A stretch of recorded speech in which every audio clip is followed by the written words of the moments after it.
صلى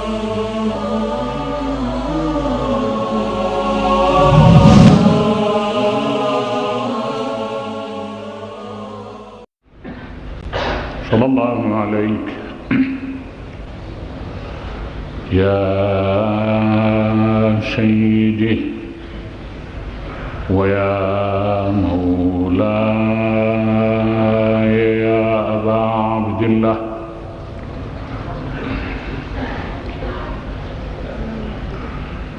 صلى الله عليك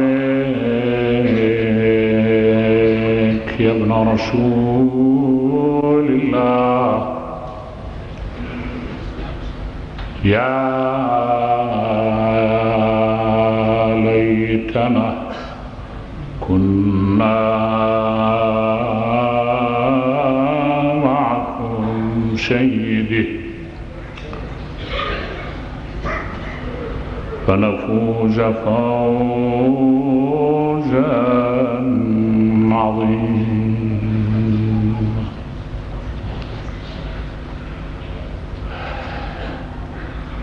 تسامرني والكائنات هجوع، بدنياك في قلب الظلام شموع، سهرت عليها الليل أستلهم الرؤى، فألهمني مما وهبت نجيع مشى عبر القرون بخصبه، فلا دهر إلا من حباه ربيع،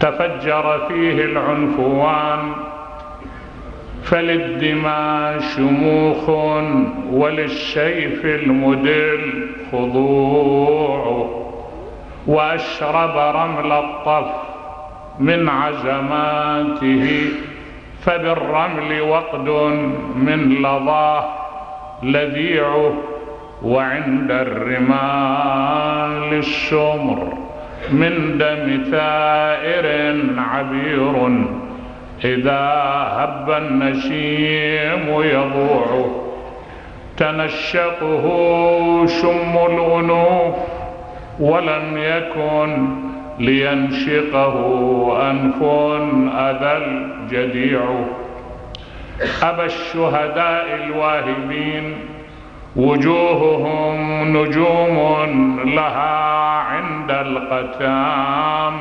طلوع، هم من جذور الأنبياء وشائج، ومن شجرات الأولياء فروع، توحدهم دنيا الفداء، فيستوي بهم طاعن في سني ورضيع، غرست بهم أرض الطفوف فهاهم وقد برعمت رمل الجديب زروع.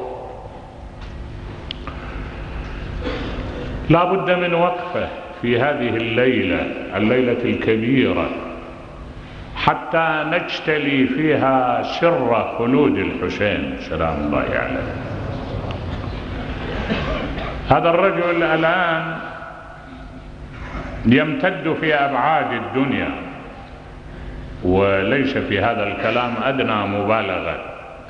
الآن ما من بلد فيه جاهلة، فيه مجموعة من المسلمين، أو فيه جبهة إسلامية، أو فيه جماعة حتى ممن لا يحسب على شيعة الحسين، يعني من باقي فرق الإسلام، ما من بلد إلا والحسين يدوي هذه الليلة في أرجائه. ما هو سر هذا الخلود؟ لا بد أن نتعرف على سر هذا الخلود. هذا الخلود مع وجود الصوارف الكثيرة، وسيمر علينا شنو هي الصوارف، أو بالأحرى شنو هي المضادات التي حاولت بمختلف الوسائل أن تبعد الحسين عن الساحة، ولكنه تجذر وتمدد في أبعاد الساحة. ما هو سر الخلود؟ الحقيقة الأمر الأول، الله عز وجل إلى إرادته، الله تبارك وتعالى له إرادته في أن تخلد رسالات الأنبياء وما هو من سنخ رسالات الأنبياء. لأن طبعا رسالات الأنبياء شنو هي؟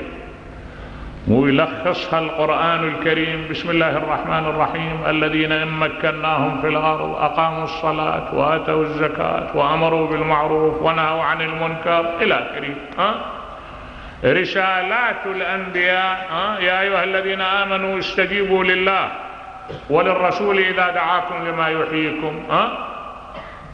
رسالات الأنبياء مهمتها إحياء البشر، والله عز وجل آلى على نفسه أن يخلد رسالات الأنبياء.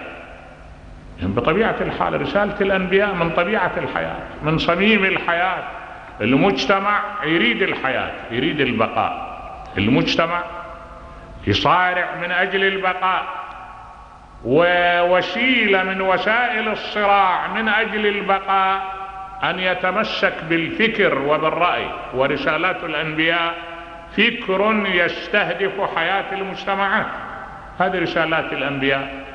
رسالات الأنبياء اجت لتقف بوجه الظلم، واجت لتقف بوجه الاستغلال، واجت لتمنع الاعتداء، واجت لتوفر للناس الرغيف، وتوفر للناس الكرامة، وتوفر للناس الحرية. هذه رسالات الأنبياء، وإلها وسائلها في ذلك، إلها وسائلها في كل ذلك. الرسالات اللي من هذا النوع لابد وأن تخلد، لأنها تحقق نفس الهدف. يعني الآن خلي نمر شوية الآن في مرة بسيطة نشوف شنو كانت الأهداف من وراء نهضة الحسين سلام الله عليه، حتى نعرف سر خلوده. هل كان الدافع اللي دفع الحسين إلى النهضة، هل كان دافع يستهدف الحصول على كرسي؟ يعني نقدر احنا بعد التحليل، او يقدر قلم شوية عميق وموضوعي يقدر يعطي رأي بأن الحسين إنما قاتل حتى يحتل كرسيا؟ أرجوك الكرسي اللي يوصل إلى مروان يظل بخير هذا بعد حتى يجي يحتل الحسين يدور عليه، حتى يبحث عنه. مو يقول له واحد من الأدباء: إني أتيتك أجتليك وأبتغي وردا فعندك للعطاش معين، وأغض من طرفي أمام شوامخ وقع الزمان وأسهن متين، وأراك أكبر من حديث خلافة يشتامها مروان أو هارون، لك بالنفوس إمامة فيهون لو عصفت بك الشورى أو التعيين. زين، أرجوك يعني ما هو الكرسي اللي يستهدف الحسين الصعود عليه؟ شو يريد من عنده الحسين؟ كل مهمته أن يوصل مضامين رسالة جده إلى النفوس. هذه منين تجي مضامين رسالة جده؟ ما تجي عن طريق الكرسي، لا، تجي عن طريق القنوات الروحية. الحسين ابن بيت النبوة، بيت النبوة يفتح قناة روحية تلج إلى الأرواح. ما يحتاج أن يوصل رسالة جده عن طريق كرسي أبدا، ما يحتاج، ولا يضطر أن يوصل رسالة جده عن طريق كرسي. لأنه لاحظنا احنا الكراسي اللي وصلت وتسمت بالحكم باسم الإسلام، منو أرجوك اللي أوصل رسالة رسول الله إلى النفوس وهو عن طريق كرسيه؟ وصلها الوليد ابن يزيد، وصلها عبد الملك ابن مروان. من اللي وصلها؟ وصلها مروان ابن محمد آخر خلفاء الأمويين. يولا أوصلها الواثق العباسي. منو تقول لي من العباسيين أو من الأمويين، من الذي أوصل الرسالة عن طريق الكرسي؟ هؤلاء الواقع ما كان يعنيهم إلا أن يكونوا على قمة الهرم، ليس إلا، أما إيصال رسالة السماء، يعني فتح النفوس، فتح الآفاق، وإيصال رسالة الأنبياء إلى القلوب، هاي ما تتم إلا عن طريق القنوات الروحية. بعد ذلك ما يعني الحسين أن يكون على كرسي، بدليل أسألك أنا الكرسي، يعني إذا شفنا هشام ابن عبد الملك من يطلع بالسفر يطلع وياه 600 جمل محملة بزينته وبثيابه، نعم، والمصادر موجودة عندي بين يدي، شفنا علي بن أبي طالب يوقف يقول أما والله لقد رقعت مدراعتي حتى استحييت من راقعها، وحتى قال لي قائل ألا تنبذها عنك، فقلت اعزب عني فعند الصباح يحمد القوم السرى. القميص اللي كان يلبسه هو عبارة عن هذه القطيفة، وجابها وياه من المدينة وطلع بها أيضا، دخل إلى الكوفة وطلع من الكوفة، يقول للواحد من أصحابه إن الله لا يعلم أنها القطيفة التي خرجت بها من أهلي بالمدينة، فإن خرجت منكم بغيرها فأنا خائن.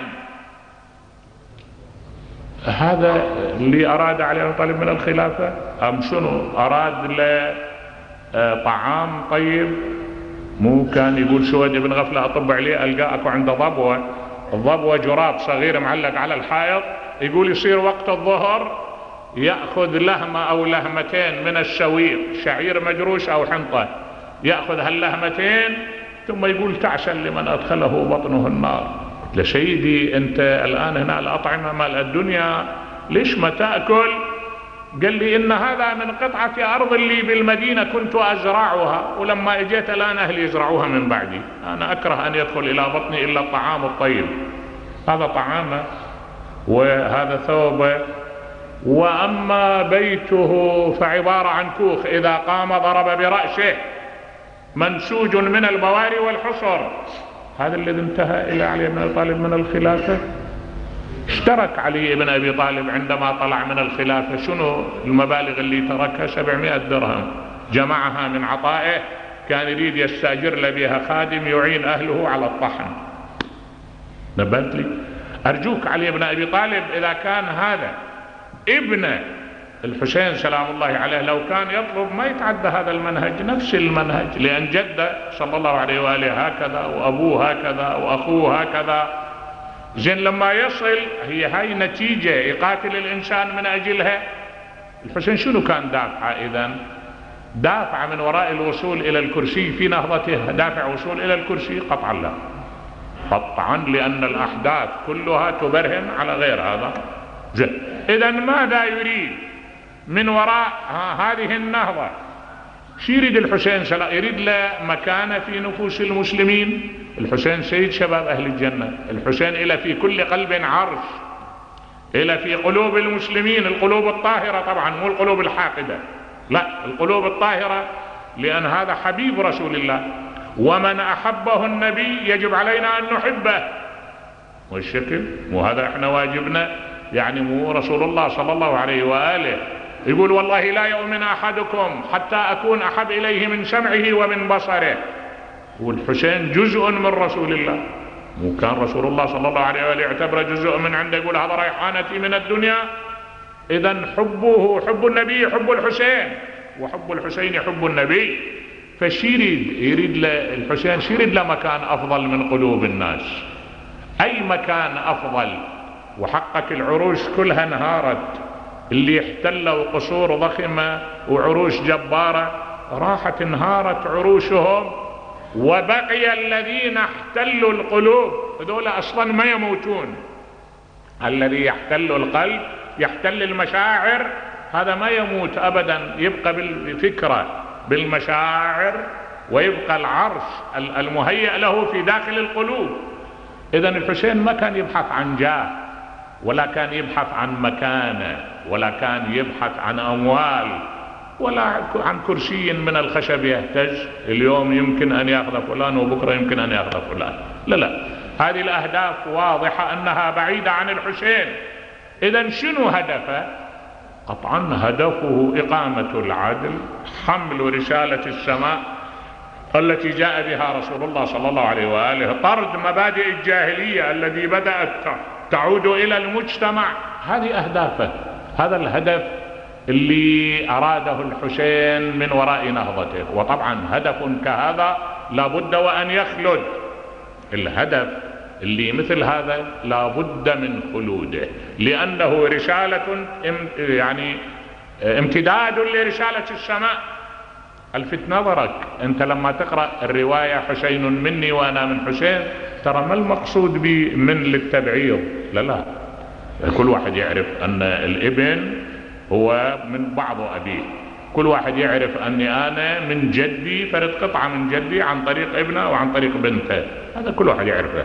لا، مني هنا من لبيان الجنس، يعني من سنخي، يعني أنا حامل رسالة وهذا امتداد لرسالتي. فعلا امتداد لرسالة الرسول صلى الله عليه وآله، وما كان يريد إلا أن يطرد الجاهلية التي عادت لتتجذر على أيدي أتباع الأمويين، فوقف الحسين يحاول طردها. ورسالة من هذا النوع لا بد وأن تعيش مع وجود الصوارف. الصوارف تدري شنو هي؟ شوي تنبه لي. الصوارف ترى الأمويين ما خلوا بعد من الأبعاد، ما جندوا حتى يطردون الحسين عن الساحة. أول بعد جندوه شنو هو؟ البعد الأول أشاعوا بين الناس أن الحسين ابن بنت، وابن البنت ما له علاقة بالجد، ابن البنت نعم ما يعتبر ولد، ابن البنت يلحق أبوه. البنت إذا ولدت ما يعتبر ابنها ولد، الولد ابن الابن. هذا المعنى سبق أن عالجته أنا في أكثر من مجلس، وبرهنت لك أن العلماء لا يعتبروا ابن البنت مثل ابن الابن من ناحية جملة من الأحكام المترتبة عليه. والإمام موسى بن جعفر سلام الله عليه يقول له هارون الرشيد، يقول له الآن لو النبي ينبعث ويخطب بنتك تزوجه؟ قال له لا، أفتخر، نعم أزوجه وأفتخر بذلك. قال له أنا إذا خطب مني النبي بنتي أقدر أزوجها؟ قال لا. قال له لماذا؟ قال له لأنك داخل في صلبه، أنت ابن بنته، داخل أنت ابنه تعتبر. قال له إذا ليش تسألني؟ إذا تعرف هذا ليش تسألني؟ إذا أنا ابنه. فتصور أرادوا أول شيء إبعاد الحسين عن النبي بالتركيز على أن الحسن والحسين سبطا رسول الله، والنبي صلى الله عليه وآله وضع الاحتياط لهذا المعنى من أيامه الأولى. قال الحسن والحسين ولداي، الحسن كل بني ينتمون إلى عصبتهم إلا بني فاطمة، إنني أنا أبوهم. تأمل، يعني ما كان رسول الله صلى الله عليه وآله يضرب بالهواء عندما أكد على هذا الجانب، لكن يدري أن هذا الجانب راح يتعرض إلى محاولة لهزه حتى يهتز في النفوس، لكن بالعكس انحسر وانسحب وبقيت الحقيقة قائمة. فأول وحدة من الصوارف أرادوا إبعاد الحسن والحسين عن رسول الله، واحدة. اثنين، الثانية من الصوارف جندوا الأموال الكثيرة والسجون الكبيرة، الأموال للإغراء والسجون والقتل والتشريد للملاحقة لكل من يميل لأهل البيت.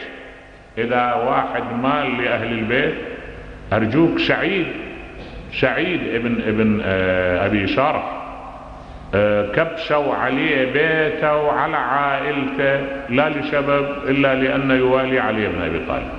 عمرو ابن الحمق الخزاعي لاحقوه حتى إلى الغار اللي دخل به، ضربوا عنقه وقطعوا رأسه وشالوه من الموصل وجيء به إلى الشام.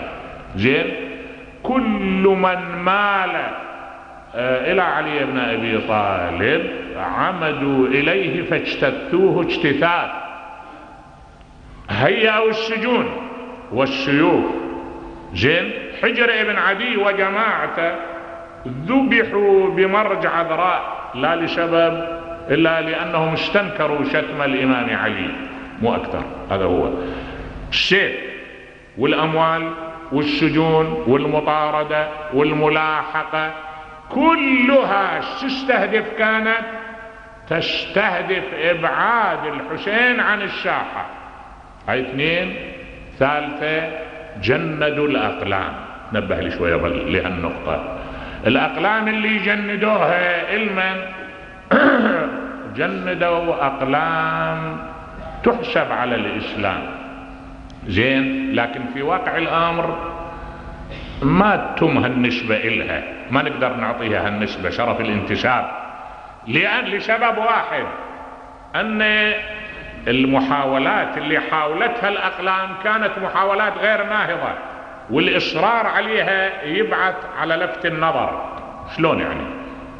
نبه لي جملة من الأقلام بدأت تتوجه للحسين. شنو اللي خلاه يطلع؟ الحسين باغي، بغى على إمام زمانه وقتل. باغي، بغى على إمام زمانه، مو الشكل. من هو إمام زمانه؟ طبعا يزيد. مو أنا اللي أقول، أنت اللي تقول بتاريخك، تقول أن هذا الرجل كان يصعد على منبر المسلمين، الخمرة ترنح أعطافه، ويصعد على المنبر ويقول: أقول لصحب ضمت الكأس شملهم وداعي صبابات الهوى يترنم، خذوا بنصيب من نعيم ولذة فكل وإن طال المدى يتصرم. ارجع إلى حياة الحيوان للدمير إلى باب فهد، في باب فهد، شوف آراء علماء الإسلام في يزيد شنو هي. ارجع إلى مقدمة كتبها المرحوم سيد عبد الرزاق المقرم في مقتله، مقتل الحسين، اكو فصل خاص بآراء علماء الإسلام في نهضة الحسين على يزيد وماذا كان يزيد. ارجع إلى جملة ممن كتب من الأقلام الحرة من أعلام المسلمين، شوف وجهة نظرتهم شنو هي، حتى تعرف شنو معنى قيمة من يقول أنه بغى على إمام زمانه. أرجوك، يعني أنا أقدر أعتبر الأنبياء، أعتبر موسى باغي على فرعون، وأعتبر عيسى باغي على اليهود، وأعتبر إبراهيم باغي على الكفرة. نفس الشيء عينا. إذا تجي تقول لي أن الحسين بغى على يزيد، يزيد ترك حرمة لله لم ينتهكها. لما طلع الحسين سلام الله عليه تجنيد الأقلام لتصوير الحسين بأنه باغي خارج على إمام زمانه، هذا عبور على الحقيقة، هذا قفز على الحقيقة، هذا ظلم للتاريخ وظلم للخلق الإسلامي. طيب بس هذه لا، توابع هذه أيضا. الآن بعد ذلك شافوا أن هذه الفرية ما انطلت، ما ممكن أن تنطلي. المسلمين بدأوا يتبعون سيرة الحسين ويعرفون أن طلع عليه، خرج ليأمر بالمعروف وينهى عن المنكر، وأن قتل من أجل ذلك، وأنه أراد تجسيد مبادئ الإسلام. هل معنى ما انطلع على الناس؟ سووا، اجوا إلى فتح أبواب أخرى.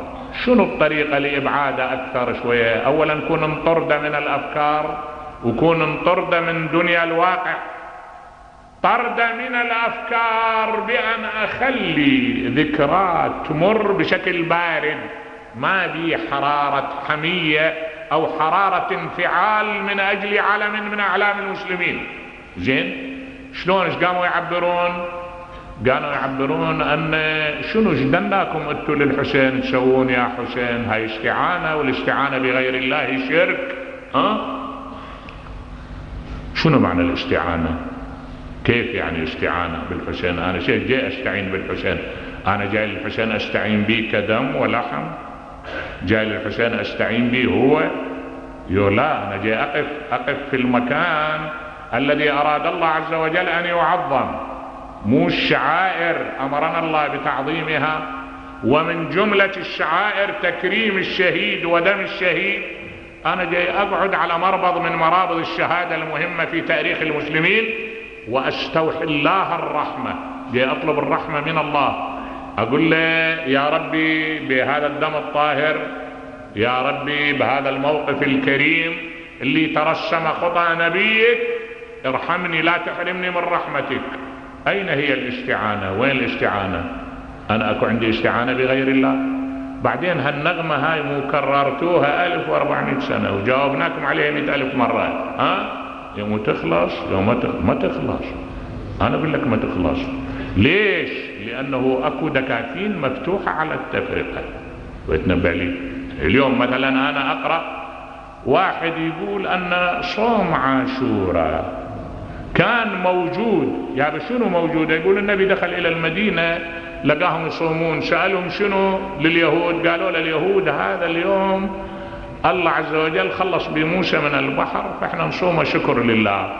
قال لهم أنا أولى بموسى. صام. لما صام النبي بعد ذلك يقول لما نزل شهر رمضان نسخ لهذا الصوم فأصبح منسوخ. زين، إذا أصبح منسوخ شو عندك تدعو إلى التبع؟ خلاص ونسخه صوم شهر رمضان. بعد الدعوة إلى شنو؟ تقول الدعوة على نحو الاستحباب. دعوة على نحو الاستحباب. احنا ما نقول أكثر من أنه الصوم عبادة. إذا واحد يصوم بعنوان التقرب إلى الله ما يفرق عن اليوم اللي خلص به موسى أو غير موسى. نبالي كل يوم هو بيتقرب إلى الله. ليش هاليوم بصورة خاصة؟ زين، طيب هاليوم بصورة خاصة إذا صام الإنسان بعنوان خالي بعنوان قربة ما عندنا مانع، ما بي أي مانع. لكن إذا صام بعنوان التشفي بقتل الحسين نبالي أو إذا هالمعنى يبطي هالمعنى لا يصبح حرام بلا كلام. لأنه شي يصير نصب، وإذا صار نصب صار إنكار ضرورة من ضرورات الدين. لأن الله عز وجل يقول بسم الله الرحمن الرحيم قل لا أسألكم عليه أجرا إلا المودة في القربى. والله أمرنا بمودة ذوي القربى، ولما أمرنا بمودة ذوي القربى مظهر من مظاهر مودتهم أن أحزن لحزنهم أو أفرح لفرحهم. فإذا صمت بعنوان صوم يوم شعادي قربة إلى الله ما بي أي بأس. وإذا لا ولا صمت بعنوان يبطي بإيماء أو بإشعار بأن بيلون من الشماتة لا، يجب أن أبتعد عنه. لأن هذا اليوم يوم عزاء لرسول الله. أكو شك أن مقتل الحسين علم النبي؟ أكو شك في هذا؟ أكو شك أن مقتل الحسين أفجع رسول الله؟ مو تفضل هذه بين أيدينا كتب المسلمين. ابن الصباغ المالكي في الفصول المهمة، ابن الصباغ المالكي يقول دخلت أم الفضل على رسول الله صلى الله عليه وآله تبكي. قالها لماذا تبكين؟ قالت لرأيت رؤيا يا رسول الله أبكتني. قالها ما هي الرؤيا؟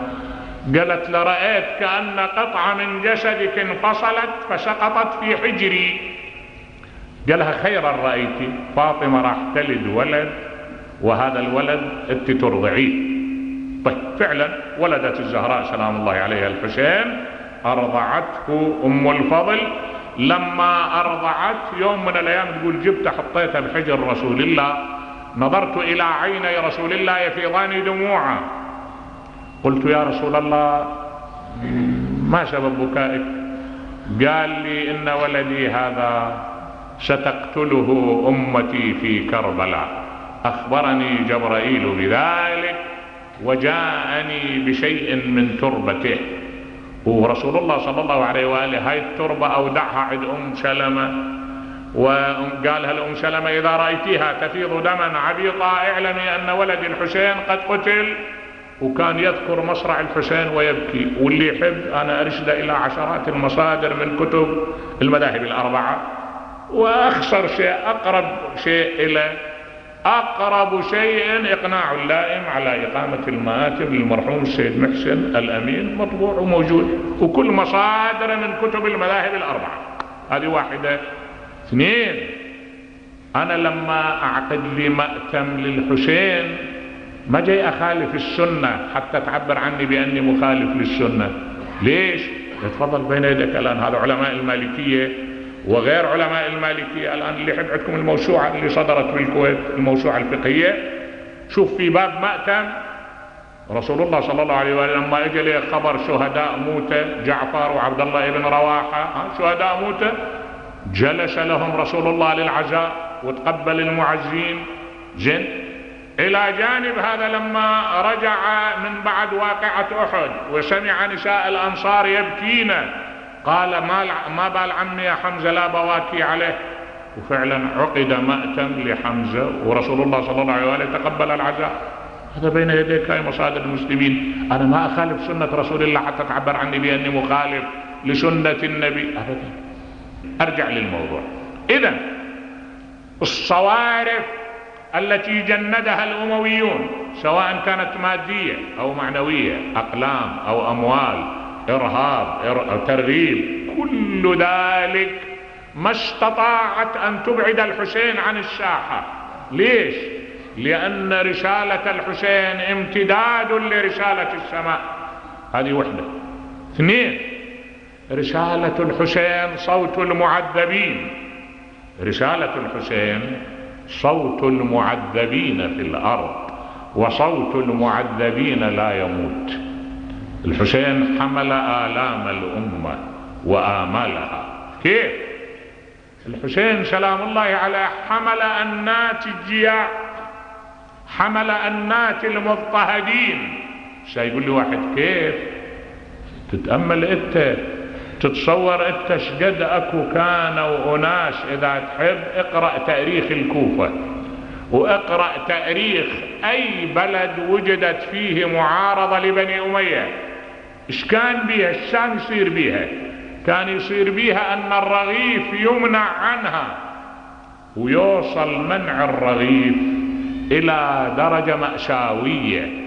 ارجوك الامام الحسن سلام الله عليه طلب لما صالح معاوية بند من بنود الصلح ان يدفع 2,000,000 درهم او خراج دار بجرد لمن قتل اباؤهم بصفين مع الامام علي. هذول كانوا موتيهم من الجوع، ما يخلون رغيف يوصل لهم البيت. ليش أولى آبائكم قاتلوا مع علي بن أبي طالب؟ لازم أنتم تحرمون من الطعام. وصل الأمر إلى درجة أن الواحد منهم لا يجد ثوبا يلبسه. ملئت بهم السجون، حوربوا في رغيفهم، اضطهدوا، ظلموا، تتبعتهم السلطة بكل ضروب العسف والهوان. بطبيعة الحال هذول صوت مظلوم مضطهد. الحسين سلام الله عليه حمل أنات المعذبين، حمل صوت الاضطهاد. ولما حمل صوت الاضطهاد طبعا هذا ما يموت، ما ممكن يموت بالمرة، لا يمكن أن أنات المعذبين لا تموت. الحسين تقدر تعتبره شنو؟ تعتبره ضمير المعذبين. الضمير اللي عبر عن أناتهم وعن آلامهم وعن عذاباتهم، عبر عنها الحسين بموقفه. فهيهات موقف من هذا النوع أن يموت. وإن كان الأمويين الصوروا أن راح يموتوه. شلون الصوروا ويموتوه؟ غلطوا طبعا، مو الصوروا أن راح يموتوه، غلط. قالوا أن هذا راح يدفن بالتراب، وإذا اندفن بالتراب انتهى. الحسين تمرد على التراب، ما قدر التراب يضم للحسين، بالعكس. أول ما طلع شنو؟ أول ما طلع صوت ظلامة، أول ما انفجر الموقف بيش انفجر بقول شاعر يوقف يرثي الحسين: أمرر على جدث الحسين وقل لأعظمه الزكية يا أعظما رضتك قوم بالجياد الأصبحية، وإذا مررت بقبره فأطل به وقف المطية، وابكي المطهر للمطهر والمطهرة الزكية. تبرعم هذا الصوت. بعد تبرعم اتطور وين؟ اتطور إلى صوت أقوى من صوت ضمن دائرة ضيقة، لا صار على صوت أبعد. صرنا نسمع الإمام الشافعي يرثي الحسين بصوت عالي وينشر رثاء للحسين. نعم، يقول: قتيل بلا جرم كأن قميصه قتيل بلا جرم، كأن قميصه صبيغ بماء الأرجوان خضيب. في أبيات البائية اللي يرثي بها الحسين. اسمعنا صوت الحسن البصري يرفع صوته ويبكي حتى تصطك جنباه ويقول: واذ الله لأمة قتل أبناء بغيها قتلوا أبناء نبيها. وترتفع صوت من هالنوع، اللي كان على دائرة ضيقة أخذ ينداح يتسع، ابتعد إلى دوائر أبعد، ثم تطور هذا الصوت إلى عمل مسلح. شلون إلى عمل مسلح؟ شفنا ثورة التوابين، شفنا العباسيين يرفعون شعارات يا لثارات الحسين. بدأ الحسين سلام الله عليه يأخذ طريقه إلى التجذر في هذه الحياة. انطلق من فكرة إلى دمعة، تطورت الدمعة إلى موقف، تطورت إلى قتال، إلى أن وصل إلى هذا اليوم. اليوم أنت تسمع الحسين سلام الله عليه له في كل بلد فيه للمسلمين أثر. اليوم أكو للحسين مأتم، اليوم أكو أصوات ترتفع تحمل الحسين شعارا، تحمل الحسين ألق، تحمل الحسين موقف. أرجوك، أنا ما جاي أمجد عضو انقطع أبدا، الأعضاء انقطعت وراحت، الأجساد تمزقت وراحت، لكن الموقف هيهات يتمزق، الموقف لا يتمزق. هذا اللي أراد الحسين لما وقف على رملة الطف ورفع صوته قال: ألا وإن الدنيا قد أدبرت وتنكر معروفها وذهبت حذاء ولم يبق منها إلا صبابة كصبابة الأناء وخسيس عيش كالمرعى الوبيل ليرغب امرؤ في لقاء ربه. إني لا أرى الموت إلا سعادة والحياة مع هؤلاء إلا شقاء وبرما. وسلام عليك أبا عبد الله، كأنك كنت تنظر للغيب من بعيد، لقد شققت أبعاد الغيب وأنت ترى الناس في هذا اليوم ترفعك شعارا على ألسنتها، وترفعك حمية في نفوسها، وترفعك دمعة في عينها. نعم، الحسين سلام الله عليه إذن سر خلوده أنه صوت المعذبين، أنه ضمير الإنسانية التي تعرضت للاضطهاد وللظلم، وصوت كهذا لا يموت أبدا. 2 3. الشيء الثالث اللي خلى الحسين يخلد أن الحسين فكرة، والفكرة ما تقارع بالضغط، الفكرة ما تقارع بالضغط وبالاضطهاد، بالعكس الفكر إذا اضطهد ينمو ويترسخ، كلما اضطهد ترسخ أكثر. تصور شقد حاول الأمويون وحاول العباسيون وحاول أتباع العباسيين، ذيول العباسيين وذيول الأمويين وذيول الأتراك وذيول التتار، كلهم دول كثر حاولوا إخماد فكرة الحسين بالنفوس. بيش؟ بالجابر، بالقوة، بسفك الدماء. أرجوك شو يسوي المتوكل أكثر من أنه 10 اللي يرحون يوقفون على قبر يقتل من عندهم 9 ويخلي 1؟ تشايف؟ يعني أكو أكثر من هذا اضطهاد؟ لكن هل استطاع أن يبعد الحسين عن الساحة؟ هل استطاع أن يذود الحسين عن أن يتجذر الحسين في نفوس المسلمين؟ طبعا ما قدر. ليش؟ لأن الفكر لا يكافح بالضغط أبدا. هاي التجارب بين أيدينا وهاي الحقائق بين أيدينا، أن الفكر يقرع بالفكر. أنت تريد تطرد الحسين عن الساحة، تعال برهن على أن الحسين ما حمل رسالة السماء، ما حمل رسالة الخير. برهن على أن الذين قاتلوا الحسين أناس لهم صلة بالإسلام. أما مجرد الادعاء وحده ما يثبت الحقائق أبدا. الحسين صوت الإسلام وصوت المعذبين وفكرة وذن ثلاثتهن فرضا خلود الحسين سلام الله عليه في هذه الحياة وتجذره رغم الصوارف. زين، إذا عرفنا هذا، إذا أدركنا هذا، خلينا نشوف الحسين سلام الله عليه هالليلة ماذا صنع. الحسين في هذه الليلة يعرف أن هذه الليلة فاصلة، يعرف أن هذه الليلة فاصلة، يعني بينه وبين البقاء بالدنيا هالليلة هاي فقط، والرحيل غدا إلى رضوان الله وإلى رحمته. ايش سوى الحسين في هاللحظات؟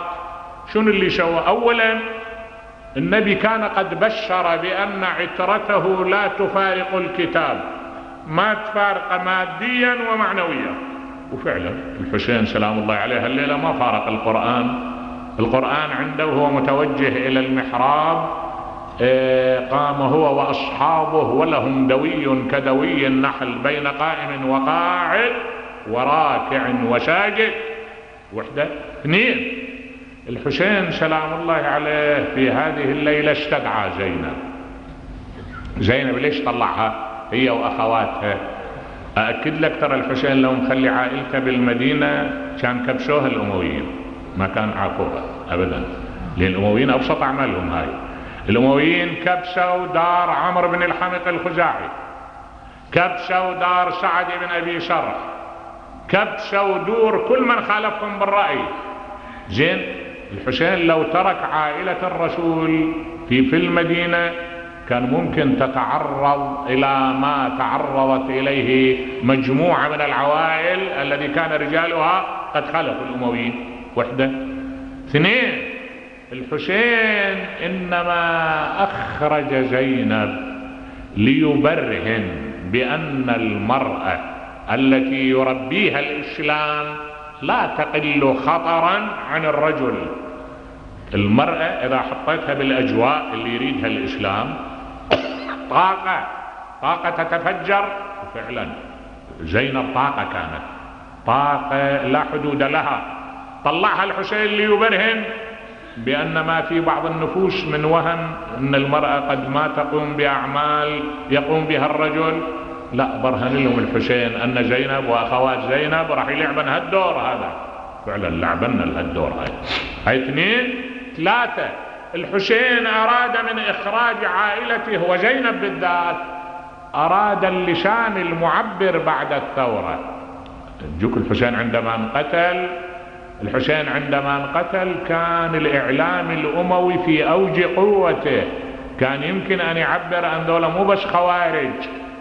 بسط مجلس يزيد بن معاوية بكل صلاة فيقول هؤلاء خوارج. يقوم لواحد مسيحي قال له تقدر ذولا الخوارج تنمي لي اياهم؟ من هم؟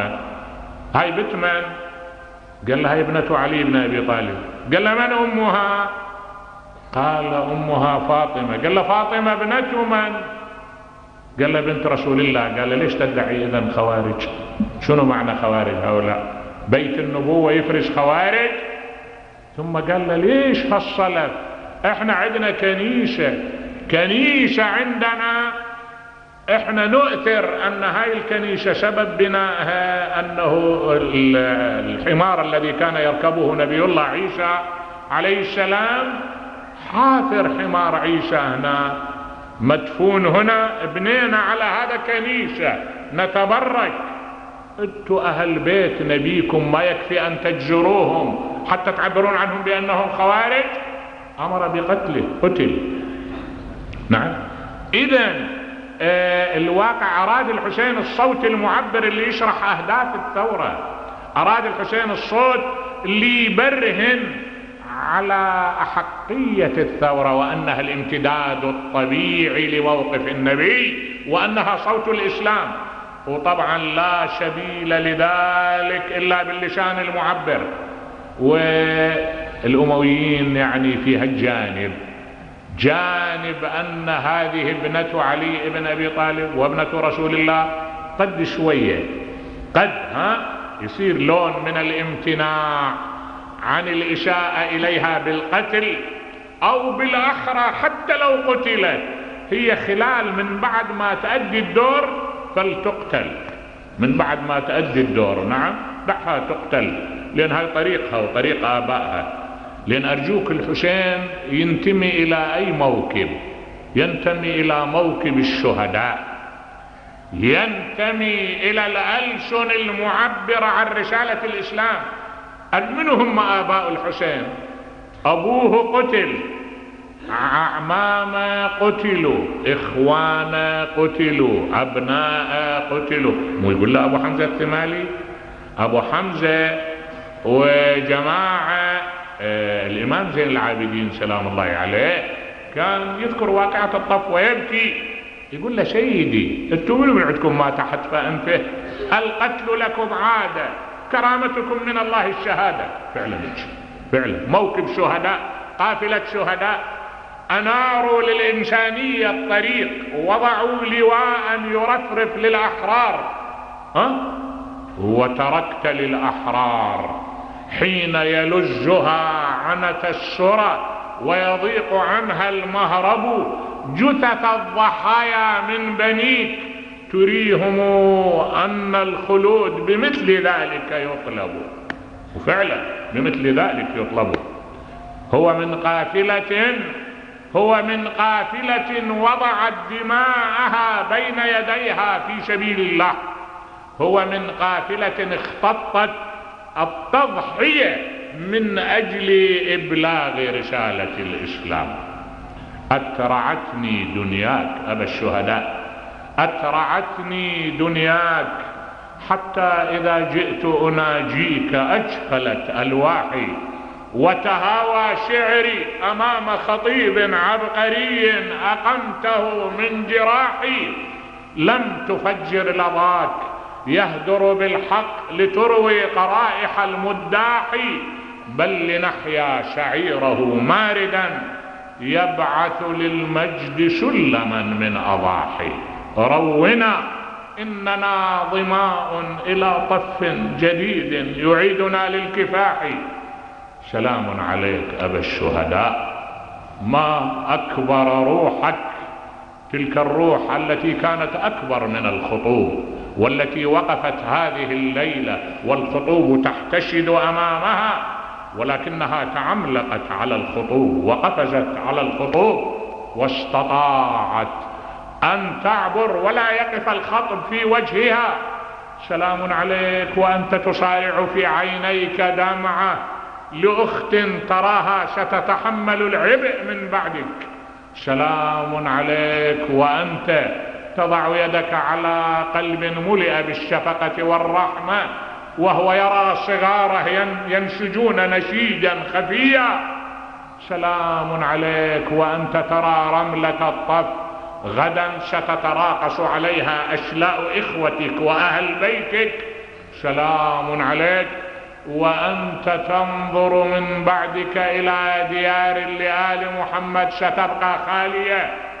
كل ذلك ما وقف حائلا بينك وبين الصلابة والإقدام على الشهادة والإقدام على الموت من أجل هذا الهدف الكريم.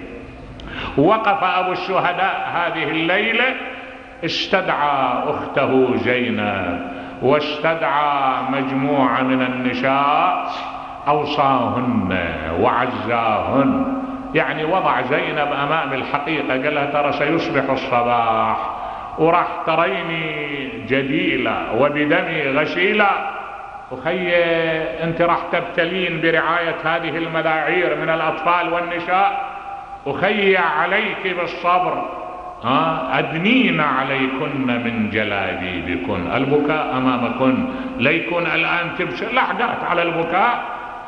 عزاها وسلاها، وبعض التسلية تورية، نظر إلى دمعة تترقرق في عينيه. يا نار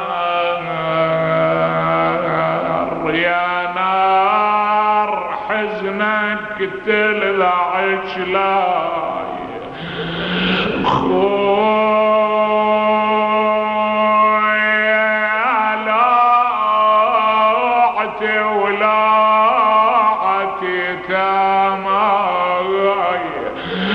أعيش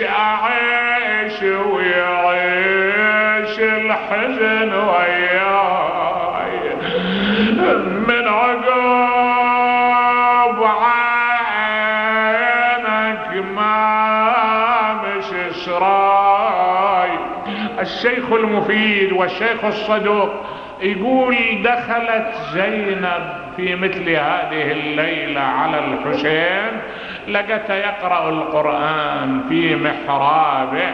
لما نظر إليها قبل القرآن وضعه على المحراب وقام إجلالا لها، أجلسها إلى جانبه، وضع ايدها على المصائب اللي راح تلاقيها، وقالها ترى ثقتي بأنك أنت الذين تتحملين العبء من بعدي.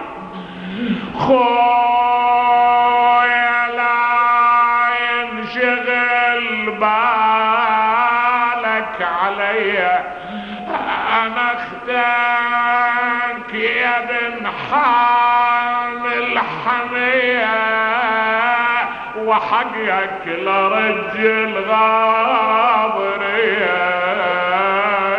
احفظ عيالك والثنية.